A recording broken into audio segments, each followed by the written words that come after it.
आजी आईने सांगितलेल्या पद्धतीने इथे आज मी पापड्या बनवलेल्या आहे, ज्याची चव स्वीट आणि सॉल्टी खूप मस्त अशी लागते आणि अगदी खुसखुशीत अशा. आणि ह्या एकदा बनवून ठेवायच्या आणि महिना 2 महिने आरामात टिकतात आणि तशाच महिना 2 महिने खुसखुशीत पण राहतात. तर या कशा बनवलेल्या आहेत ते आपण रेसिपीत बघूया. तर वेळ न गमावता रेसिपीला सुरुवात करूया. सुरुवात करण्याआधी तुम्ही जर ही रेसिपी फेसबुकवर बघत असाल तर माझ्या पेजला फॉलो करा आणि यूट्यूबवर बघत असाल तर माझ्या चॅनलला सबस्क्राईब करा. त्याचबरोबर लाईक, शेअर आणि कमेंट नक्की करा आणि व्हिडिओ पूर्ण बघा. हॅलो फ्रेंड्स, मी लतिका, लतिकाज किचनमध्ये तुमचं स्वागत आहे. इथे मी 2 वाटी गूळ घेतलेला आहे. गुळाला कापून घेतलं आहे आणि मग त्याला 2 वाटी मोजून बरोबर टाकलेला आहे. त्यात मी 2.5 वाटी पाणी घातलेलं आहे. 1च वाटी आपल्याला प्रमाणासाठी घ्यायची आहे. तर आता याला मी मिक्स होऊ देणार, थोडा वेळ असंच रेस्ट करू देणार. तोवर आपण इथे पीठ मळून घेऊया.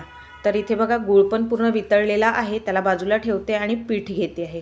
तर पिठासाठी सगळ्यात पहिले मोठ्या एका वाटीने मी घेतलेला आहे गव्हाचं पीठ, म्हणजेच कणिक घेतलेलं आहे. त्याच वाटीने अर्धा वाटी मी घेतलेला आहे बेसन पण टाकायचं आहे आणि त्याच वाटीने अर्धा वाटी घेतलेला आहे तांदळाचं पीठ. म्हणजे टोटल एकूण सगळे पीठ जर मोजले तर 2 वाटी झालेलं आहे. आता यात थोडंसं चवीपुरतं मीठ घालायचं आहे. मिठामुळे याची चव एकदम मस्त सॉल्टी येते आणि गुळाच्या पाण्याने गोडसरपणा येतो, म्हणजे तो नमकीन गोड असा छान टेस्ट येते. त्यात मोहन टाकायचं, अगदी व्यवस्थित असं टाकायचं. साधारणतः 2 वाटीला मी जर वरणाचे चमच्याने घेतले तर 2 चमचे 2 माप तेल घेतलेला आहे. तेल घातलेलं आहे. तेल कडकडीत गरम तेल घालायचं आहे आणि हात डायरेक्ट कणकीत पिठात घालायचे नाहीत, चमच्याने मिक्स करून घ्यायचे, नाहीतर आपल्या हाताला चटका लागेल. तर मी इथे चमच्याच्या साहाय्याने आधी पूर्ण मिक्स करून घेतलेलं आहे. त्यानंतर याला हाताने छान व्यवस्थित चोळून घ्यायचं आहे. आपण हे मोहन जेव्हा पिठात चोळतो तेव्हा ते जे पापड्या आहेत त्या खुसखुशीत होतात. तर एकदम मस्त असं चोळून घ्यायचं.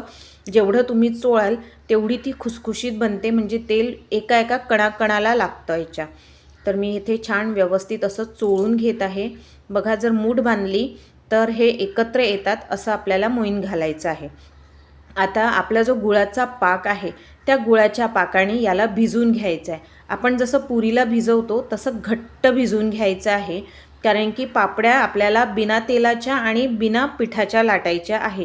त्याचमुळे त्या महिना 2 महिने टिकतात. हे गुळाचं पाक आहे, त्याला थोडं हलवून घेतलं आहे मी. खाली जर चिकटलं राहिलं असेल तर गूळ, तर मी थोडं थोडं पाणी घालून याला घट्ट असं भिजवून घेते आहे. घट्टच भिजवायचं, सैल भिजवायचं नाही, चपातीसारखं सैल नाही भिजवायचं. पुरीसारखं घट्ट किंवा त्यापेक्षाही घट्ट जर भिजवता आलं तर भिजवून घ्यायचं. आता घट्ट भिजवून घेतलेलं आहे. याला 5 ते 10 मिनटं रेस्ट करू द्यायचा. त्यानंतर याला परत एकदा मळून घ्यायचं. तर रेस्ट केल्यानंतर अजून थोडं घट्ट आलं, हवं तर थोडंसं तुमचं गुळाचं पाणी संपलं असेल तर थोडं साधं पाणी घेऊन तुम्ही पीठ मळू शकता. तर इथे मळून घेतलेलं आहे. पिठाला बघा कशा क्रॅक्स आल्या आहे. आपलं पीठ चांगलं कडक मळलेलं आहे, जसं पापडाचं मळतो त्याप्रमाणे आपल्याला इथे कडक असं मळायचं आहे. तर इथे गोळे करत आहे मी छोटे छोटे. तुम्ही गोळ्याऐवजी अख्खी एक मोठी पोळी लाटायची आणि प्लेटच्या साह्याने किंवा कुठल्याही गोल झाकण्याच्या साह्याने तुम्ही पापड्यांचा एकसारखा शेप देऊ शकता. तर मी इथे 3च गोळे बनवलेत आणि नंतर मी मोठी पोळी लाटून घेणार आणि मग एका वाटीच्या साह्याने पूर्ण पापड्या कापून घेणार. म्हणजे झटपट तर होणारच आणि एकसारख्यासुद्धा पापड्या होणार. आम्ही लहानपणी काय करायचो, पापड्या अशा लाटल्या की त्यावर आम्ही आमच्या चाकूच्या साह्याने आमचे नाव लिहायचो, माझे भाऊ, मी, आणि त्या पापड्या तळायच्या. आणि जेव्हा सगळ्या पापड्या एकत्र गंजात जमा झाल्या किंवा कोपऱ्यात टोपलीत तयार झाल्या की शोधायच्या की आमच्या नावाची पापडी कुठे आहे, आणि त्या पापड्या आम्ही उचलून बरोबर खायचो. तर इथे मी मोठा गोळा घेतलेला आहे आणि लाटून घेते. पोळीपेक्षा पातळ लाटायची आहे, पोळीपेक्षा जाड लाटायची नाही. जेवढी तुम्ही पातळ लाटाल तेवढी ही खुसखुशीत आणि क्रंची अशी लागते. तर इथे मी लाटून घेत आहे, व्यवस्थित लाटून घ्यायची मस्त अशी. आता इथे बघा, इथे लाटून घेतलेली आहे, पोळीपेक्षा पातळ केलेली आहे मी. आणि आता याला एका वाटीच्या साह्याने, ज्या वाटीने मी गव्हाचं पीठ घेतलं होतं त्याच वाटीने मी कापून घेते, कारण की त्याला धार व्यवस्थित आहे म्हणून, आणि मोठी पण वाटी आहे. तर तुम्हाला जर डब्याचं झाकण वगैरे गोल असेल तर त्याच्या साह्याने सुद्धा तुम्ही कापू शकता. तर मी अशा एकसारख्या गोल अशा करून घेते आहे, म्हणजे आपल्या एकसारख्या पापड्या रेडी होते. तुम्ही शेप्स पण देऊ शकता. मागल्या वर्षी मी केलं होतं तर माझ्या मुलींनी त्याला वेगवेगळ्या शेप्स, कटरनी शेप्ससुद्धा दिलेले होते.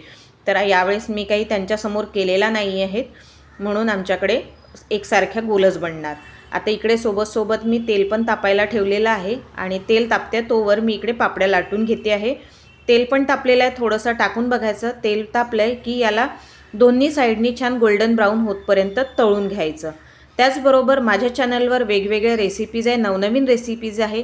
एंड स्क्रीनला सुद्धा मी रेसिपीज दिलेल्या आहे आणि आय बटनला सुद्धा दिलेले आहे. नक्की व्हिजिट करा आणि तुम्हाला कुठली रेसिपी आवडली ते मला नक्की कळवा. तर कशी वाटल्या आजच्या खुसखुशीत पापड्या तर नक्की सांगा. तर भेटूया पुढच्या रेसिपीत. तोपर्यंत बाय.